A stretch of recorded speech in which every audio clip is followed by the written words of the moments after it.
Hi boys and girls, and welcome back to Snack Time with a Dollop of Read Aloud. We're going to continue with reading 26 Fairmount Avenue, and I have to say I loved seeing all of your family drawings. They were adorable and so well made. Thank you for sharing. Now today we're going to read about chapter 5, and in chapter 5 you're going to find out how very determined Tomie can be when he wants to do something. We already know he wants to become an artist, but there's almost something else that he wants to do a little bit more. So in today's book, in today's read, we're going to find out exactly what he is absolutely determined to do. In fact, the word of the day today is determined. Now, before we start reading, I want to say thank you very much to Penguin Random House Publishing, as well as J.P. Putnam & Sons Publishing, for allowing us to read this book together.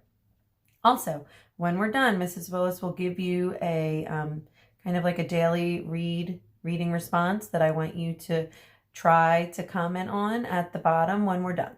Okay? I'm also going to include another little video. And this video is actually Tomie DePallo himself a couple years ago reading the books and making the voices for some of the Muppets in the video. That's right, Tomie DePallo with Muppets. What could be better? So stay tuned, listen to our read aloud, enjoy a little nosh to eat, and then you can actually respond and enjoy a little bit more Tomie on the side. And I hope you really enjoyed listening to the art lesson yesterday as well. It's one of my all-time favorite Tomie books. There are too many to count, truthfully. All right, here we go. Chapter 5. In the fall of 1939, almost 1 year after the hurricane of 1938, I started school. I was hoping that I could say my address was 26 Fairmount Avenue, but not yet.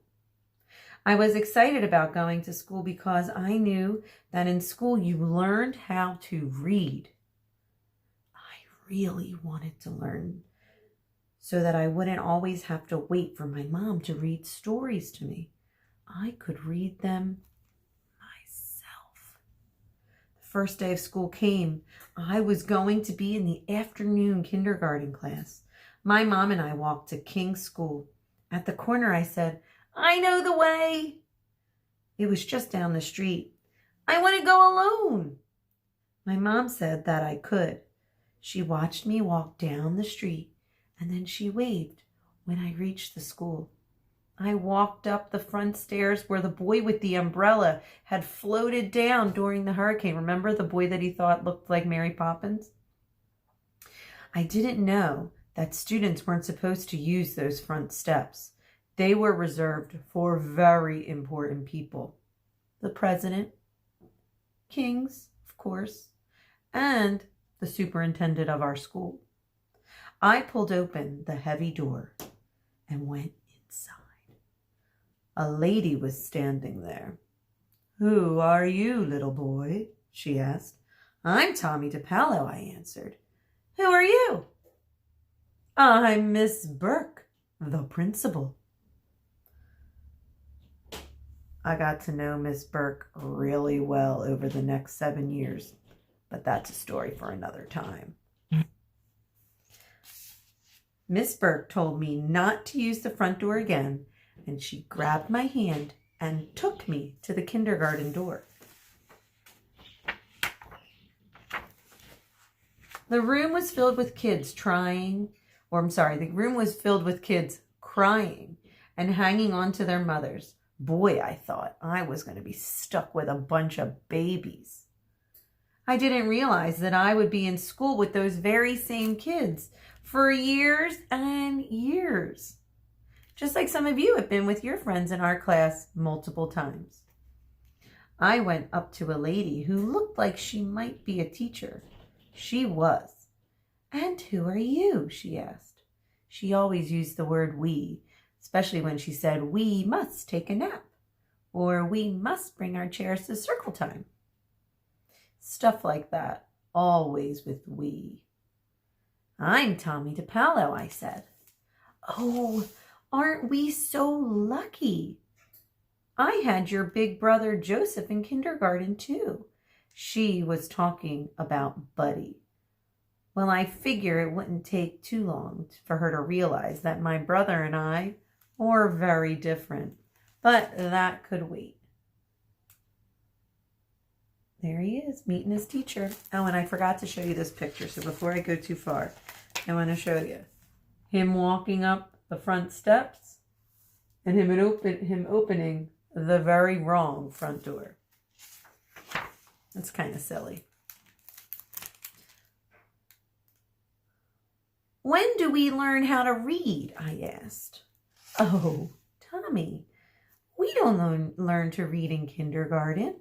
We learn to read the next year in first grade." "Fine," I said. "I'll be back next year."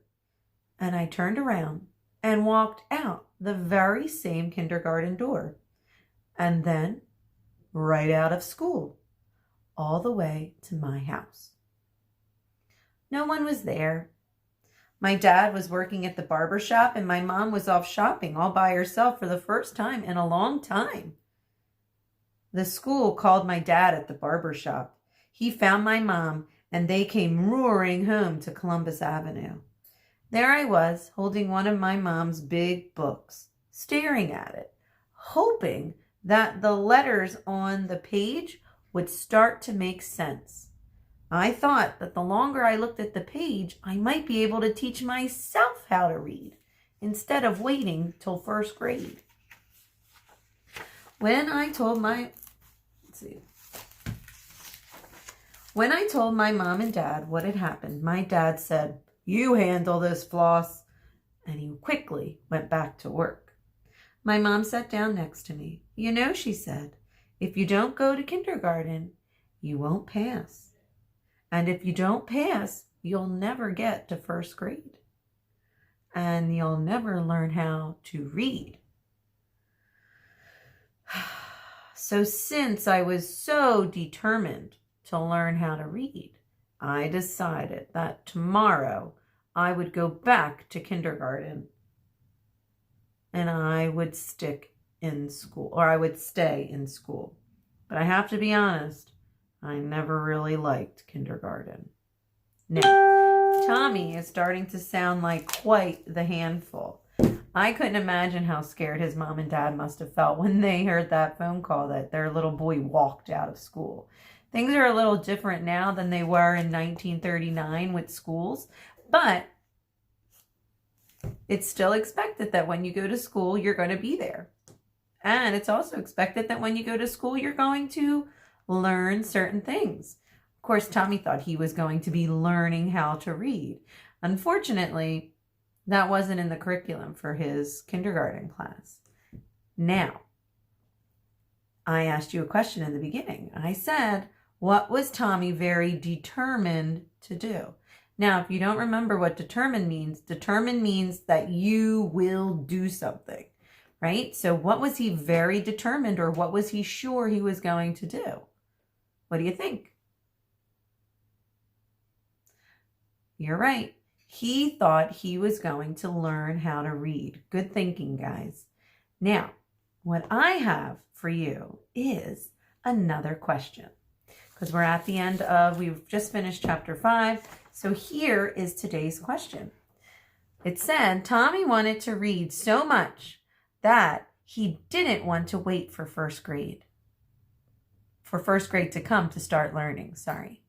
So what you're going to do, boys and girls, is you are going to think about a time that you were absolutely determined to do something. Maybe it was ride a bike. Maybe it was to learn roller skating, which I was determined to do, and it was a very big failure. I have never gotten on a pair of roller skates since, but I'll share that story another time. So what I want you to do is think about something that you couldn't wait to do, to try, or to learn. Okay? And then I want you to tell us as much about why you couldn't wait to do something in your response. Boys and girls, these little responses were our way to learn and share as much about our lives and ourselves as learners and people as we can while we're away from each other. So I can't wait to hear all of your answers and your thoughts, and I can't wait to match the determined little people that are giving me responses with your determined little urges. So again, please make sure that you respond. Please have a very wonderful day.